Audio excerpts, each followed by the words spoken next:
Alejandro Magno, uno de los guerreros más extraordinarios y enigmáticos de todos los tiempos. A los 30 años, gobernaba uno de los mayores imperios jamás conocidos. Desde los olivares de Grecia hasta los polvorientos palacios de India. Alejandro unió el occidente con el oriente y cambió el mundo antiguo para siempre. Es un sabio y es un asesino. Es un psicópata y es un genio. Alejandro lo es todo. Es todas esas cosas, y tal vez ninguna de ellas. Acompáñenos en nuestra búsqueda para saber qué fue lo que impulsó a Alejandro a conquistar tierras tan lejanas. ¿Fue un genio militar o un tirano sediento de sangre? Sus gestas son legendarias, pero al final, ¿se convertirían sus delirios de grandeza en su peor enemigo?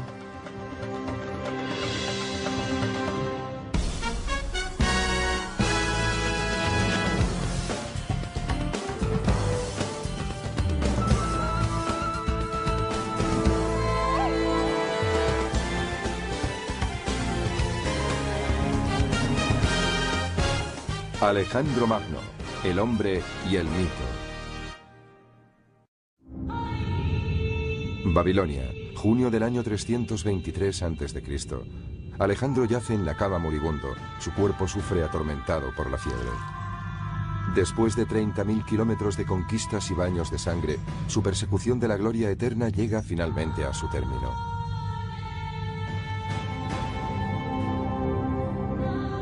Los hombres de Alejandro se reúnen angustiados alrededor de su lecho de muerte. El historiador Plutarco describe la escena. Todo indicaba que lo estaban viendo por última vez, y un sentimiento de pesar invadía sus corazones, junto con una especie de impotente perplejidad ante la idea de perder a su rey. Pocas horas después, uno de los mayores reyes guerreros de la historia habría muerto. ¿Qué condujo a su prematura muerte a los 32 años? ¿Cómo fue finalmente conquistado el gran conquistador? Para hallar las respuestas debemos rememorar su fabulosa vida.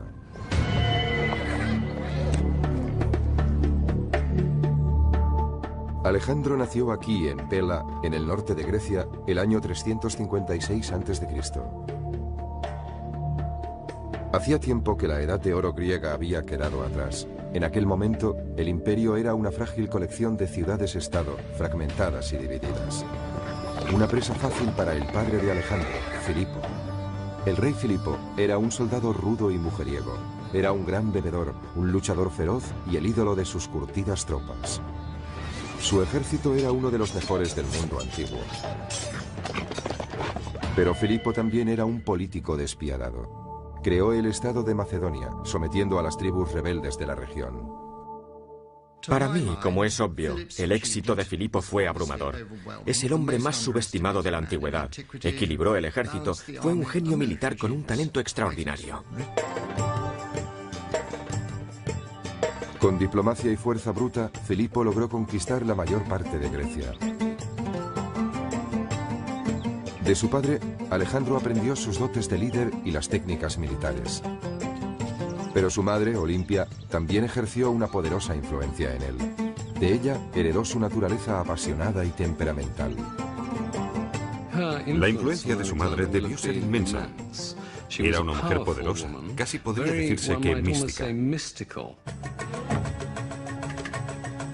Olimpia era seguidora de diversos cultos religiosos, especialmente el culto a Dioniso, el dios del vino y la pasión.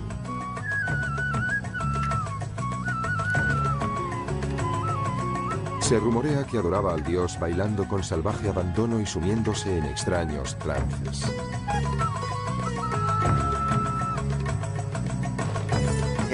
En cierto sentido, Olimpia era tan sobrecogedora e inquietante como su esposo.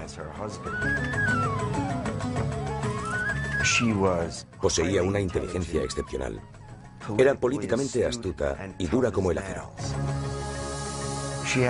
Tenía una actitud muy posesiva hacia su hijo. Sin duda le quería con locura, pero actuaba como su valedora, protegiendo sus intereses personales. Olimpia extendió el rumor que había sido fecundada por Zeus, el rey supremo de los dioses, en la forma de una serpiente. Alejandro se sentiría fascinado durante toda su vida por la idea de que podía ser inmortal. Si su madre y su padre produjeron un fuerte impacto en el joven muchacho, también lo hizo su mentor, el célebre filósofo griego Aristóteles. Él enseñó a Alejandro las maravillas de la cultura griega, sobre todo las grandes epopeyas míticas. Aristóteles inspiró su amor por la Ilíada de Homero, la historia de las guerras de Troya.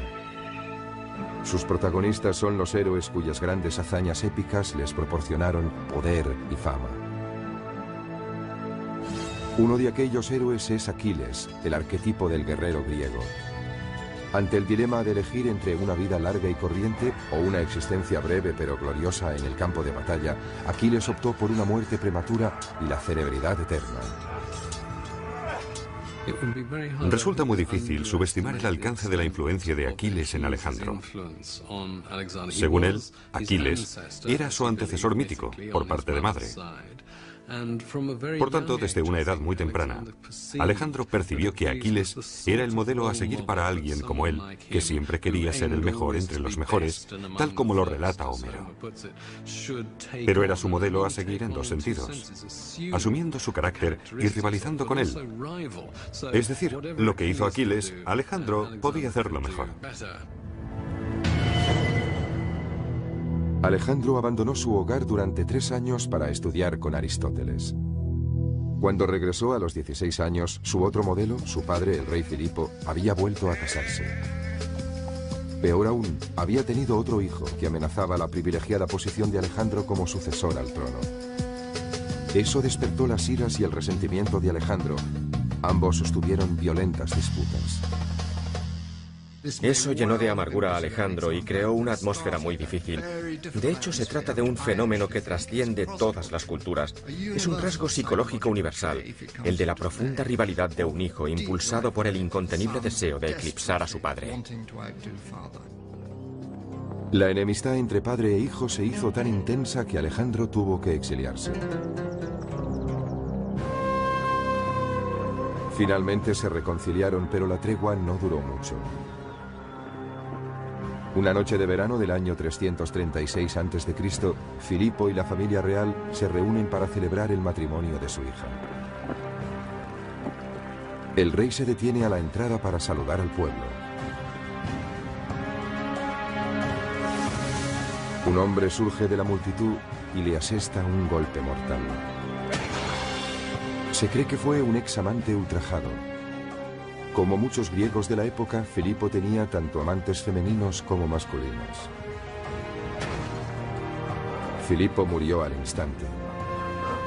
El asesino fue ejecutado allí mismo, antes de que la tortura pudiera hacerle revelar posibles cómplices en las altas esferas. ¿Actuó en solitario o hubo otros que conspiraron con él? Algunos historiadores creen que el asesinato pudo ser instigado por Olimpia, la taimada madre de Alejandro. Al fin y al cabo, Filipo la había rechazado por una mujer más joven. Me inclino a pensar que Olimpia estuvo involucrada. Después de todo, había sido relegada de su posición de honor. No iba a quedarse con los brazos cruzados. No hay nada más peligroso que una mujer despechada, incluso en Macedonia. ¿Y qué decir de Alejandro? ¿Pudo tomar parte en la muerte de su padre? Si nos preguntamos quién salió más beneficiado del asesinato de Filipo, la respuesta es Alejandro. Porque en el momento de su asesinato, Filipo estaba a punto de partir hacia Asia para iniciar una gran campaña de conquista. Alejandro no iba a tomar parte en ella. Iba a quedarse en casa, presumiblemente como regente. Pero no hubiese podido alcanzar la gloria que proporciona la intervención en una gran campaña. Y la gloria era precisamente lo que Alejandro perseguía por encima de todo. Cualquier sospecha hubiese enfurecido a los nobles macedonios, cuyo apoyo necesitaba, y obtuvo. Con solo 20 años, Alejandro fue coronado rey. Cuando ascendió al trono, Alejandro heredó un gran ejército, pero también una gran inestabilidad política. Tardó un año en sofocar una rebelión en Grecia y consolidar su poder. Pero Alejandro no se conformaba con Macedonia. Su creciente impaciencia y su ambición le hacían querer más. Fijó su mirada en el enemigo ancestral de Grecia, los persas. El imperio persa se extendía desde la actual Turquía hasta Pakistán. 150 años antes, los persas habían incendiado la ciudad de Atenas y destruido sus templos. Este crimen de guerra nunca cayó en el olvido.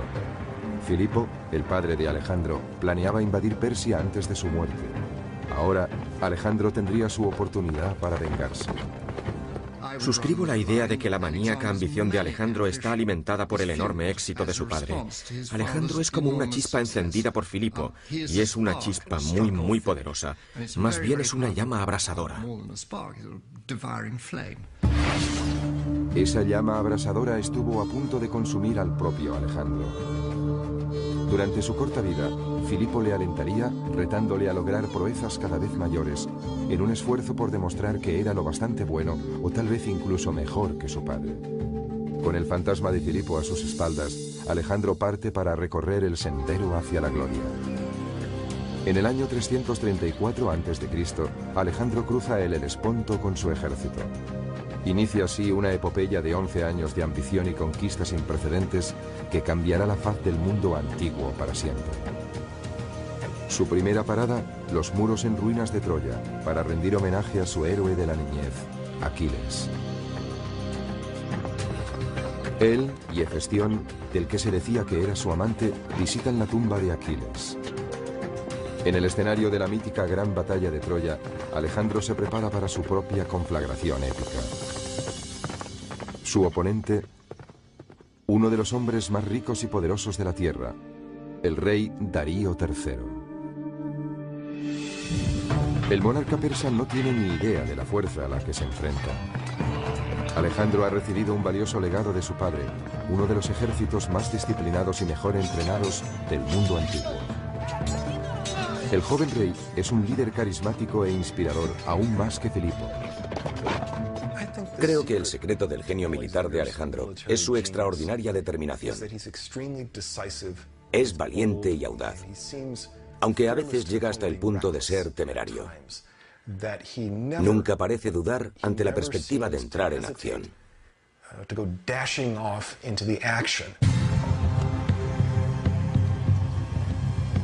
Los invasores marchan hacia el sur hasta Isos, en la actual Turquía. Las tropas de Alejandro se ven superadas en número por el ejército de Darío. Pero esos son exactamente la clase de desafíos que le gustan a Alejandro. La capacidad de adaptación de Alejandro es el rasgo característico de un gran general. Los generales más grandes de la historia militar son capaces de hacer eso. Logró evaluar la situación en un abrir y cerrar de ojos. Después concibió un plan con el que superó obstáculos que parecerían infranqueables a cualquier otro alto mando. Alejandro calibra las fuerzas de su enemigo con rapidez. La infantería está protegida por los arqueros, una señal indudable de que Darío no confía en sus soldados de a pie.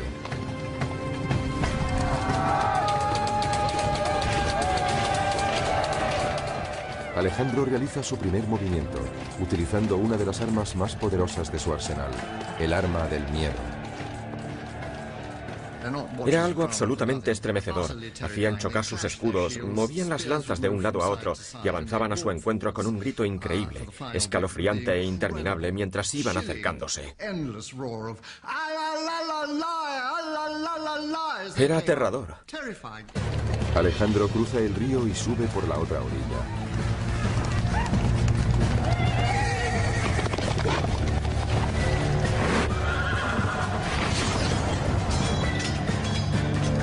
En el caos subsiguiente, el flanco izquierdo de los persas se desmorona.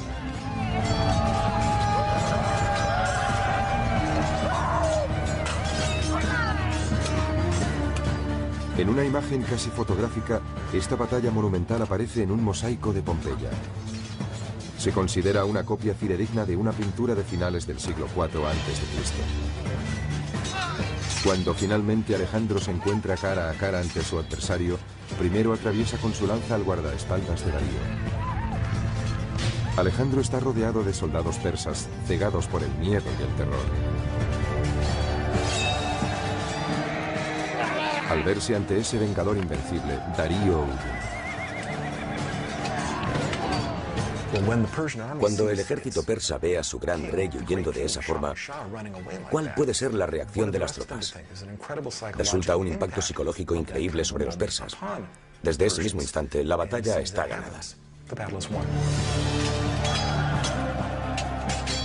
Sin embargo, Alejandro es implacable. Al final del día, más de 50.000 persas yacen muertos. A Alejandro le encantaba matar. Su actividad cotidiana favorita era cazar, pero en su caso, cazar en mayúsculas. Se enfrentaba él solo y desarmado a los leones, y eso solo lo hacía para mantenerse en forma cuando no luchaba contra otros hombres.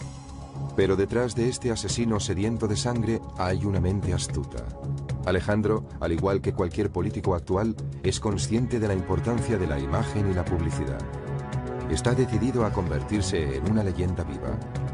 Acompañándole en su expedición se encuentra su historiador personal y asesor político, Calístenes.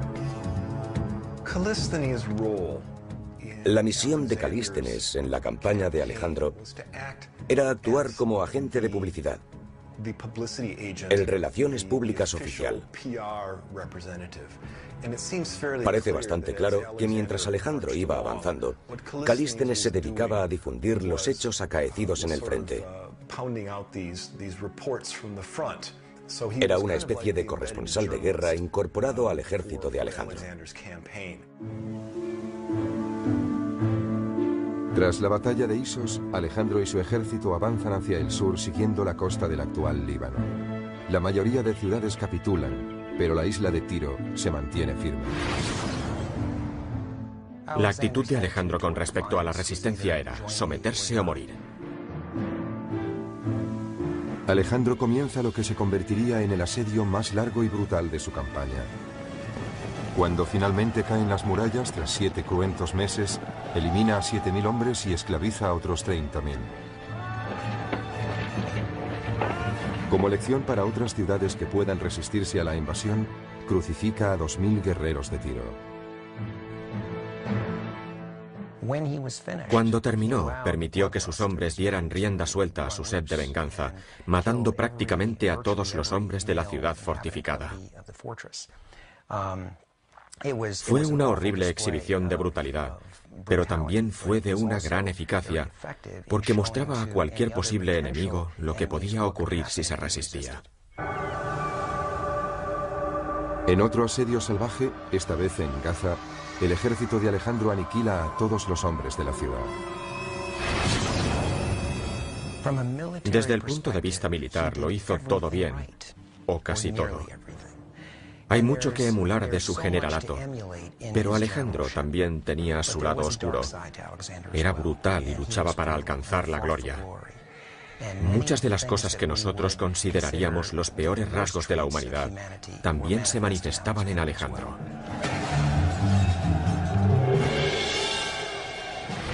Alejandro es compasivo si sus enemigos se rinden, pero cruel si se resisten. El gobernador de Gaza, Batis, se decide por la opción más dolorosa.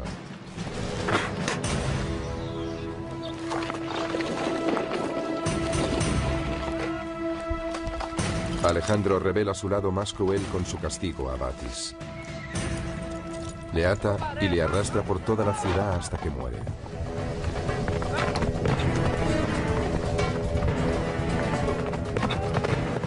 Es una escena familiar tomada de las páginas de la Ilíada de Homero. En ella, Aquiles arrastra a su peor enemigo, Héctor, alrededor de las murallas de Troya. Pero en esa versión, Héctor ya estaba muerto.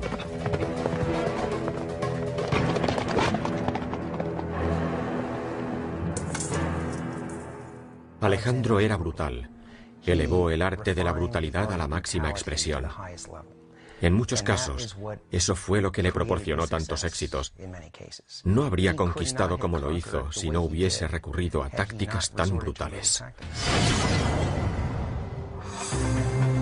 Con una serie de victorias salvajes en su haber, Alejandro está listo para tomar Egipto, uno de los mayores imperios que el mundo jamás ha conocido. Los faraones egipcios eran considerados dioses vivientes y construyeron inmensas pirámides, templos y monumentos como testimonios de su gloria. Si los griegos sentían fascinación por la cultura egipcia, Alejandro aún estaba más impresionado y obsesionado por la idea de que un gran gobernante también pudiera ser un dios.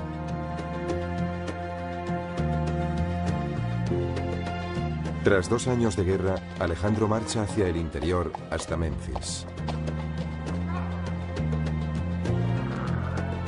Los egipcios están impacientes por ver derrotados a sus gobernantes persas. Se rinden sin presentar batalla y reciben a Alejandro con los brazos abiertos. Bajo su reinado, siguen permitiéndose las prácticas religiosas y culturales egipcias.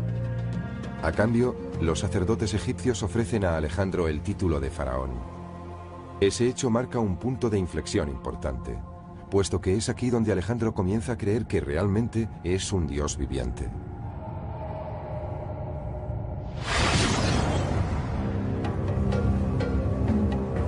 En el año 331 a.C., Alejandro inicia una singladura épica para visitar el oráculo de Siva. Está buscando la prueba de su existencia divina.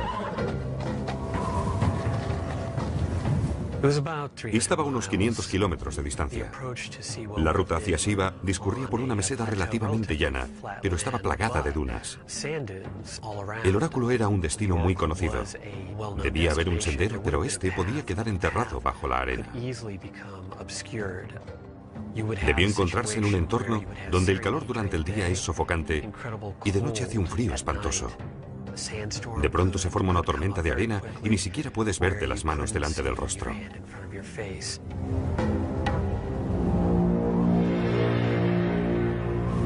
En efecto, Alejandro y sus hombres se perdieron después de una intensa tormenta de arena.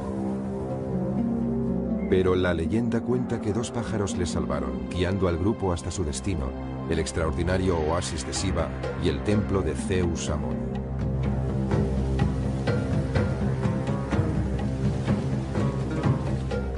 Aquella visita al oráculo es uno de los episodios más fascinantes de toda la historia del mundo antiguo.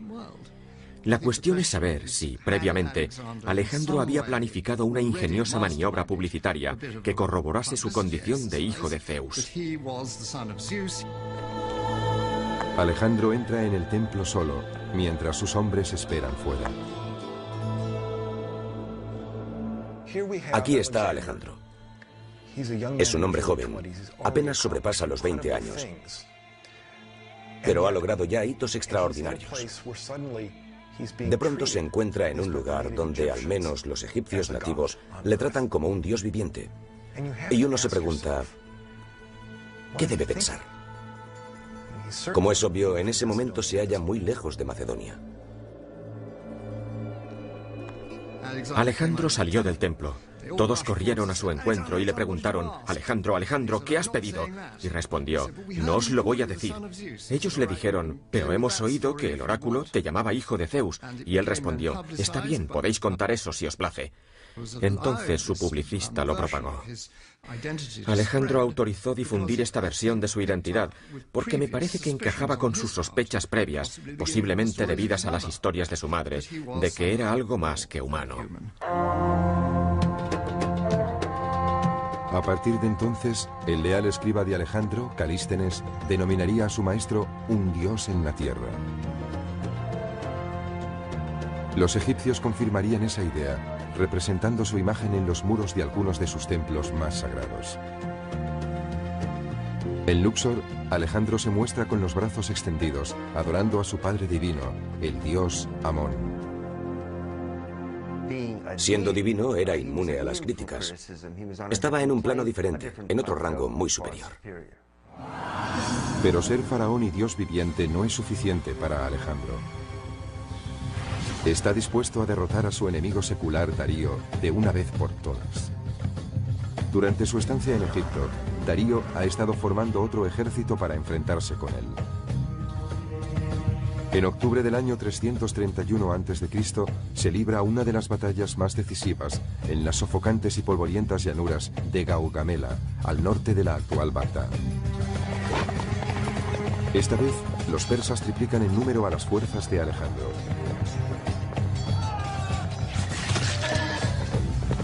Pero se crece ante el peligro, y el desafío solo parece espolearle aún más. Sus hombres están casi completamente rodeados por el ejército persa, pero sus flancos aguantan al enemigo el tiempo suficiente para abrir una brecha en las líneas persas.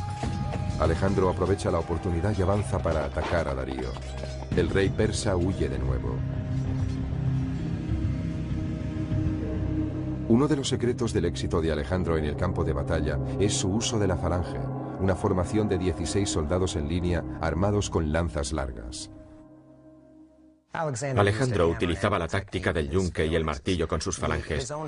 Su propia falange, la infantería macedonia, formaba el yunque y con el martillo, que era la caballería, aplastaba a la falange enemiga. Esta táctica, del yunque y el martillo, la empleó en numerosas ocasiones para imponerse en el campo de batalla. Darío, que ha huido a las montañas del este, finalmente es asesinado por uno de sus oficiales.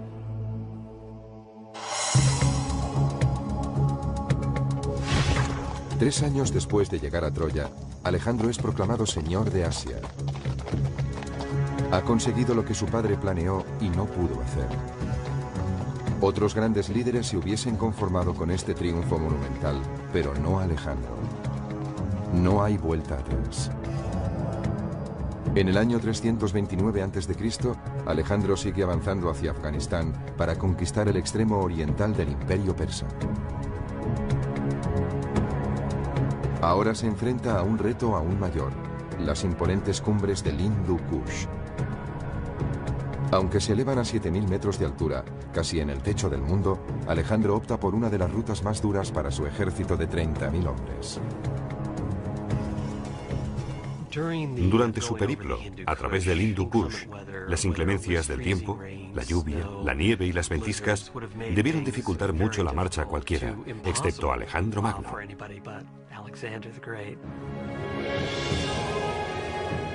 A esa altitud, el oxígeno es más escaso.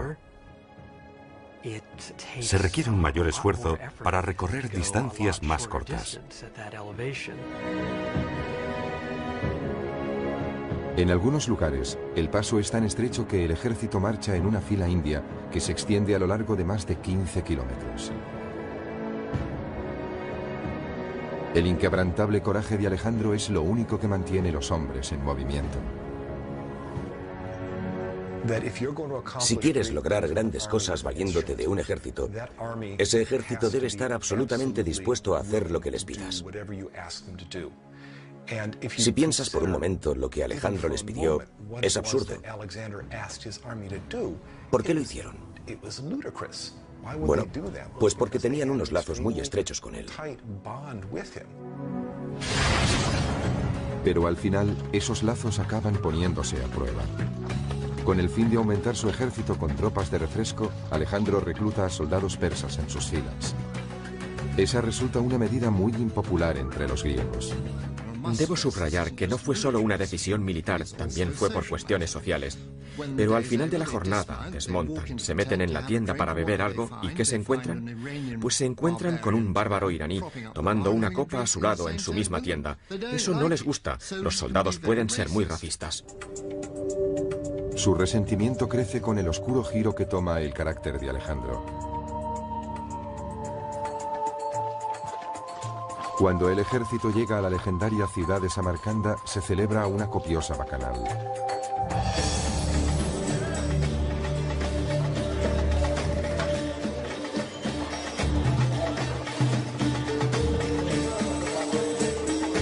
El imprevisible comportamiento de Alejandro se agrava por sus excesos con la bebida, y el alcohol parece aumentar su megalomanía.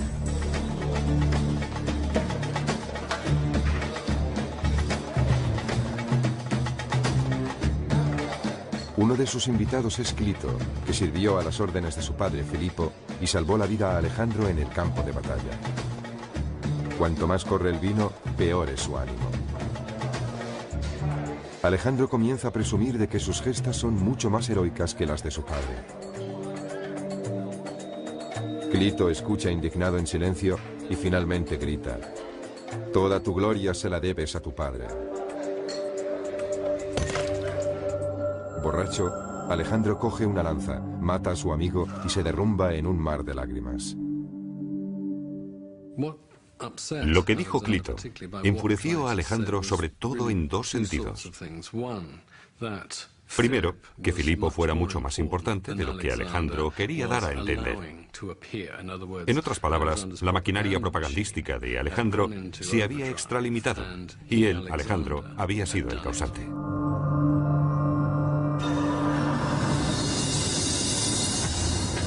Lo que Alejandro quiere ahora es tener el control absoluto de sus hombres. Quería que sus soldados y oficiales se inclinasen ante él y le besasen. Después él ofrecería un beso a los oficiales para mostrarles que eran de su mismo rango social. A los macedonios no les gustaba nada ese ritual de los besos. Para los griegos, solo los dioses debían adorarse así. Muchos se niegan a obedecer a Alejandro. Uno de ellos es Calístenes, el hombre que había creado el mito de Alejandro.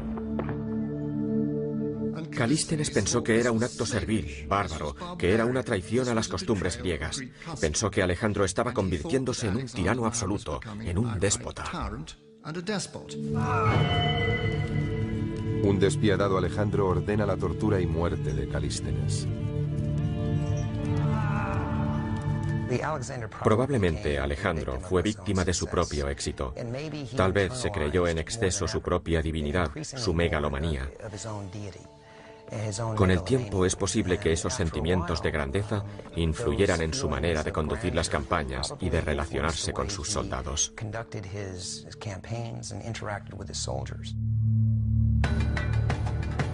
Al 8º año de su campaña, Alejandro ha conquistado Egipto, Persia y los pueblos del Asia Central. El imperio de Alejandro se extendía desde Grecia hasta Afganistán y cubría unos 5 millones de kilómetros cuadrados. Entonces se dirige más hacia el este, hasta los confines del mundo conocido, donde yacen las misteriosas y exóticas tierras de India. Debió ir hacia el este. Esa es la ruta de invasión que siguieron los persas para conquistar parte de India. Como heredero del imperio persa, deseaba esos territorios. Así que siguió la ruta de los ejércitos que le precedieron y, ciertamente, de los que le sucedieron, a través del paso de Khyber. Alejandro llega a un lugar tan enigmático que aquí todas las normas han cambiado. Se enfrenta a un poderoso rajá dispuesto a frenar su avance. Los hindúes han reunido un ejército de 50.000 hombres. Además poseen una nueva y terrible arma, 200 elefantes de guerra. Con una altura de casi 3 metros y un peso superior a las 5 toneladas, los elefantes eran los carros de combate de la antigüedad. Podían cargar al enemigo y aplastarlo con sus patas. Alejandro enseguida advierte que no puede arriesgarse a un ataque frontal ante una fuerza de tal magnitud. Posee la capacidad de planear y calibrar la distribución y el espacio para mantener siempre un elemento de incertidumbre sobre sus intenciones. Se mueve hacia la derecha cuando en realidad va a recortar hacia la izquierda. En la India, realiza un amago antes de cruzar el río y luego cruza por donde menos lo espera el enemigo.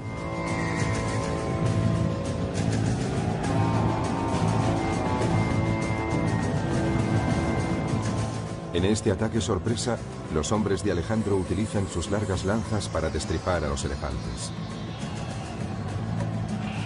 Hostigaron con las lanzas a los elefantes del centro, mientras los arqueros les hacían blanco de sus flechas.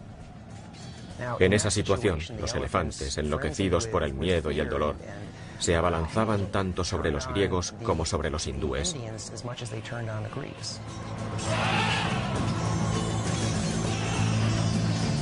Después de una de las batallas más enconadas de la carrera de Alejandro, el ejército hindú es derrotado y el rajá se rinde.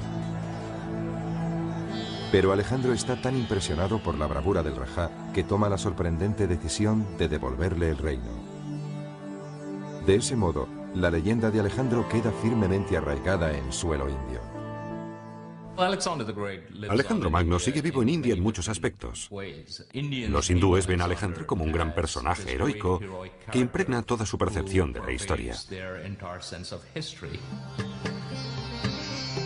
El legado de Alejandro ha perdurado en casi todo lo que se ha hecho en India. Es bastante obvio en la literatura, la pintura y la escultura hindúes. Incluso hoy, si vas al noroeste de la India, verás a dioses hindúes con posturas griegas, porque las hicieron escultores influenciados por el arte griego. Alejandro estaba dejando su impronta en India, pero a pesar de su gran victoria, los largos años de lucha habían pasado factura a su ejército. Para empeorar las cosas, llegaron las incesantes lluvias del monzón.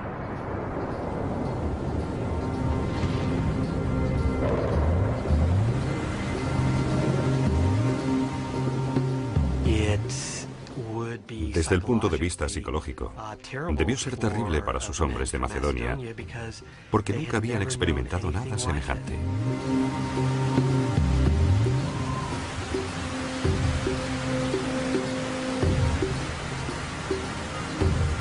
Después de 8 años y casi 30.000 kilómetros, las tropas llegan al límite y se niegan a seguir avanzando. Alejandro ha perdido su primera batalla contra sus propios hombres. No le queda más alternativa que dar media vuelta. Me imagino cómo debió ser ese momento. Allí estaba, con menos de 30 años, en el punto donde él creía que el mundo acababa en aquella vasta extensión de agua.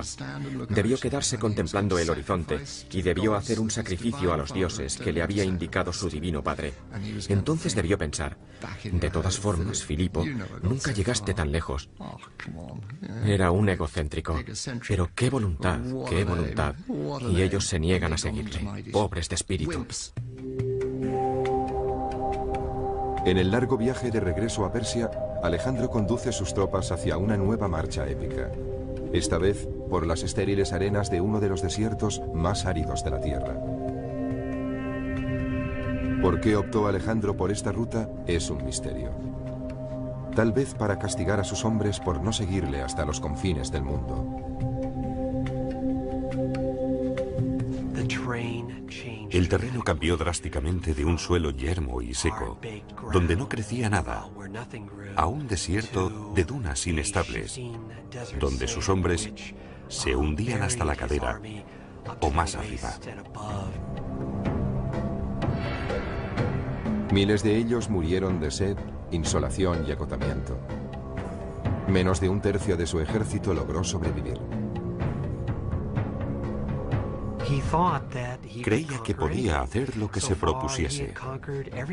Hasta entonces había conquistado todo lo que había encontrado a su paso. Y pensó que podría vencer al desierto, pero se equivocó. Aunque es el peor desastre de toda su campaña, el mero hecho de cruzarlo ya de por sí es un verdadero milagro. En los últimos tiempos, nunca sabían lo que haría Alejandro a continuación.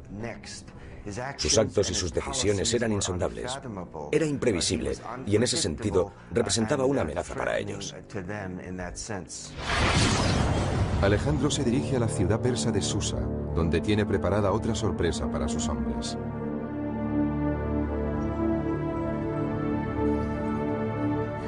Ordena a casi un centenar de oficiales macedonios que se desposen con mujeres persas.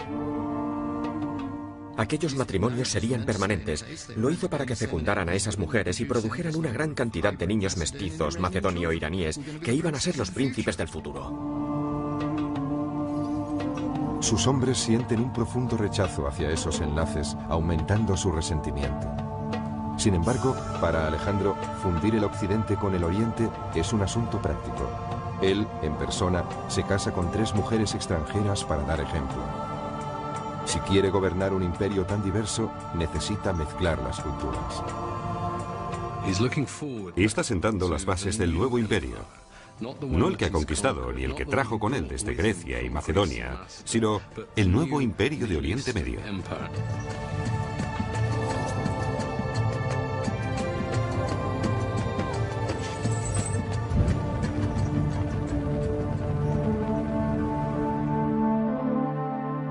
Alejandro lleva a su ejército hasta la nueva capital de su imperio, Babilonia.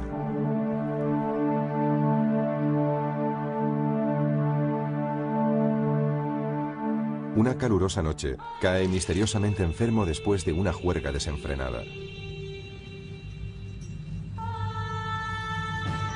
Sus oficiales macedonios se reúnen alrededor de su lecho de muerte con rostro de preocupación. Al cabo de 11 días febriles, muere a la edad de 32 años.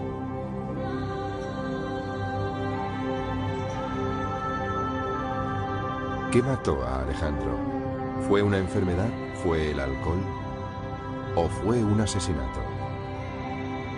Algunos expertos sostienen que murió de fiebre tifoidea.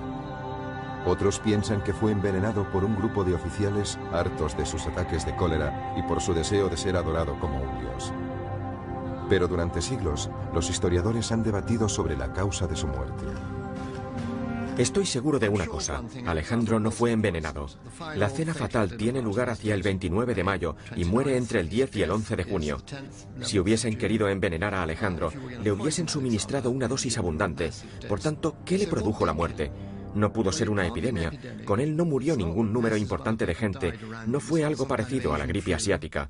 Debió ser una enfermedad que le afectaba solo a él. Yo me inclino por la malaria. El cadáver de Alejandro no puede examinarse porque se desconoce su paradero.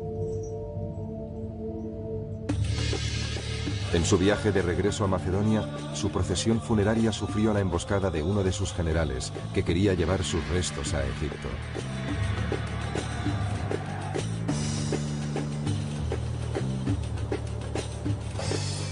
Durante siglos, el cuerpo de Alejandro descansó en la ciudad de Alejandría. Probablemente era una de las reliquias más sagradas del Imperio Romano. Después de su muerte, Alejandro fue adorado como un dios con gran devoción. Julio César vino a rendir homenaje a su héroe muerto. El emperador romano Augusto depositó una corona de oro sobre su ataúd y esparció flores sobre el cadáver. Pero en el siglo IV de nuestra era, algo ocurrió y la tumba desapareció. Desde entonces, la tumba de Alejandro es uno de los santos griales de la arqueología. Algunos expertos creen que pudo ser destruida por la guerra, o incluso por un terremoto. Pero hay un historiador británico que tiene una teoría más interesante. Andrew Chuck cree que un mapa del siglo XVI ofrece una pista sobre su paradero. Justo en el centro hay un pequeño edificio que podría ser la capilla, con el minarete de una mezquita detrás, que tiene una inscripción en latín que dice Domus Alexandri Magni, o sea, la casa de Alejandro Magno.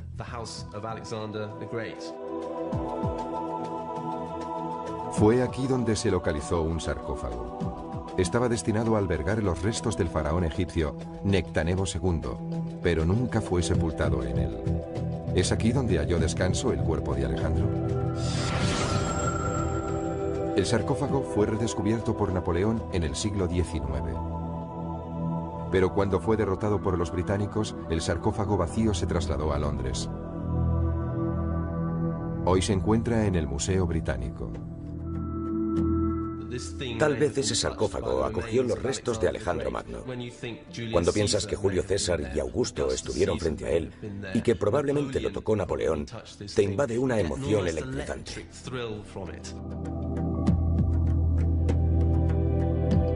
Pero el Museo Británico no acepta la teoría de Chuck. Los restos de ADN que podrían reforzar su hipótesis ya no están ahí. De modo que continúa la búsqueda para encontrar el cadáver del conquistador enterrado en algún lugar bajo las movedizas arenas del desierto. O tal vez, como creen algunos, bajo la ciudad que bautizó con su nombre, Alejandría.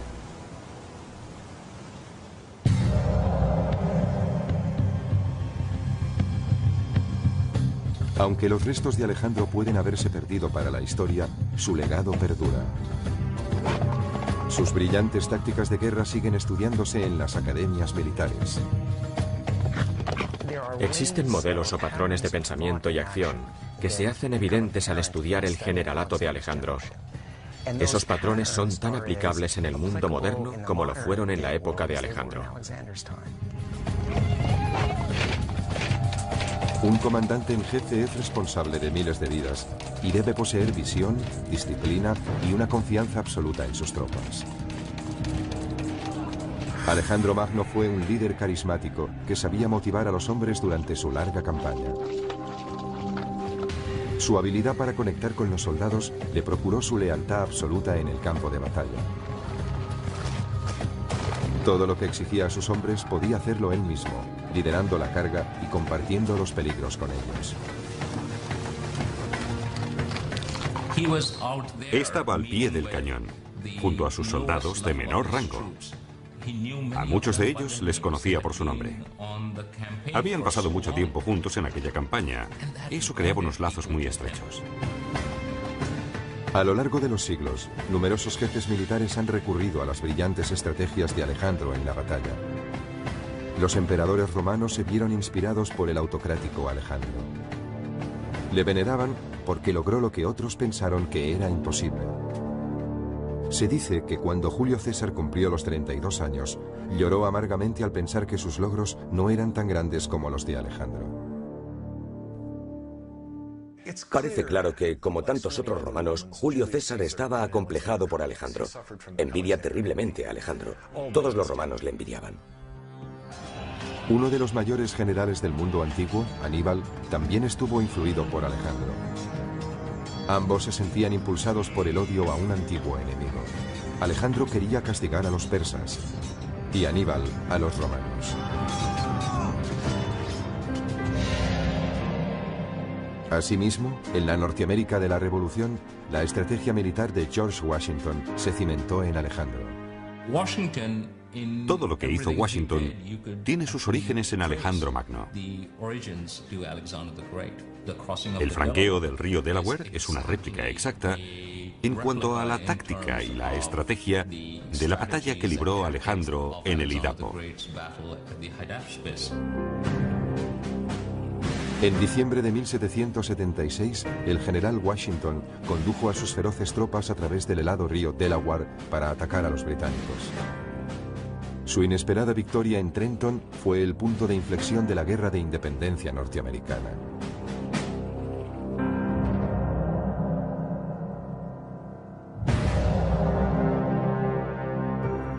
Desde la niñez, el general corso Napoleón Bonaparte sentía fascinación por la leyenda de Alejandro Magno. La implacable ambición de Napoleón le hizo ascender rápidamente en el escalafón militar.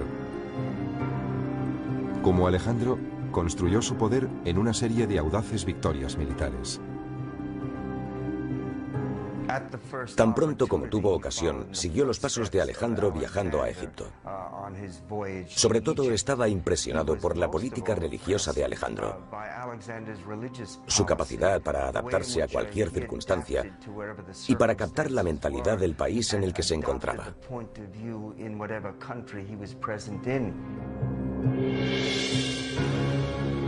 En 1802, el pueblo francés le proclamó cónsul vitalicio, y solo 2 años después, Napoleón fue coronado emperador. Como Alejandro, Napoleón inspiraba una lealtad total en sus hombres. Ambos conocían a sus soldados por su nombre y les recompensaban por su valentía en el campo de batalla. Cuando Napoleón estudiaba la invasión de Rusia, pensaba en Alejandro debido a las grandes distancias que debía recorrer. Pero a diferencia de Alejandro, Napoleón tuvo que enfrentarse a una dolorosa derrota y al posterior exilio.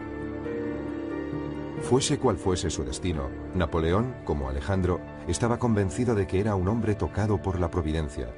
Creía que en la guerra los hombres no valían nada. Sin embargo, un solo hombre podía decantar la balanza. George S. Patton, el general de la Segunda Guerra Mundial, fue un comandante cortado por el mismo patrón que Alejandro. Desde su ingreso en West Point, George Patton admiraba las proezas de todos los héroes clásicos, pero sobre todo las de Alejandro Magno.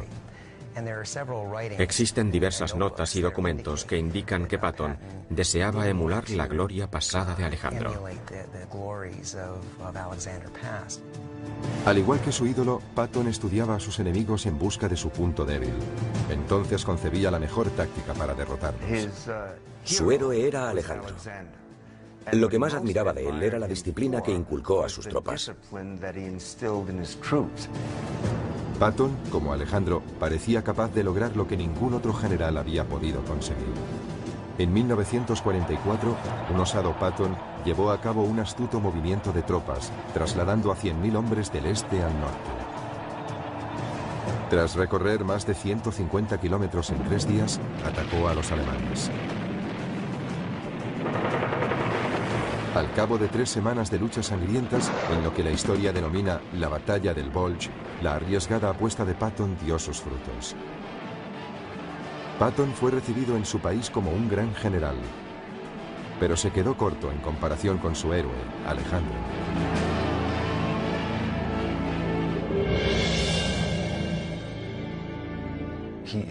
Es el máximo exponente de todos los tiempos, para bien y para mal. Eso es lo que le hace un icono tan atractivo, casi irresistible para cualquiera que aspire a alcanzar el éxito y la gloria. El arte de la guerra solo es una parte del legado de Alejandro. También instauró nuevas rutas comerciales y forjó las bases de las relaciones culturales entre Oriente y Occidente. De hecho, lo que hace Alejandro es extender la cultura griega. Las tragedias griegas se representan en lo que hoy es Irán. La filosofía griega se propaga por toda la India hasta Sri Lanka. Se trata de una asombrosa fertilización cultural. Pero por encima de todo, es considerado uno de los genios militares más excepcionales que jamás haya existido. Alejandro Magno se ha convertido en símbolo de ambición desenfrenada y hazañas colosales. Su coraje, su naturaleza intrépida, su espontaneidad, la profunda lealtad que inspiraba, fue un hombre increíble desde todo punto de vista.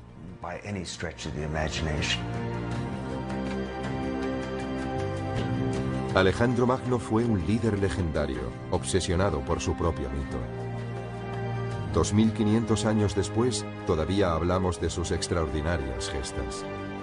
Al final, Alejandro consiguió justo lo que quería.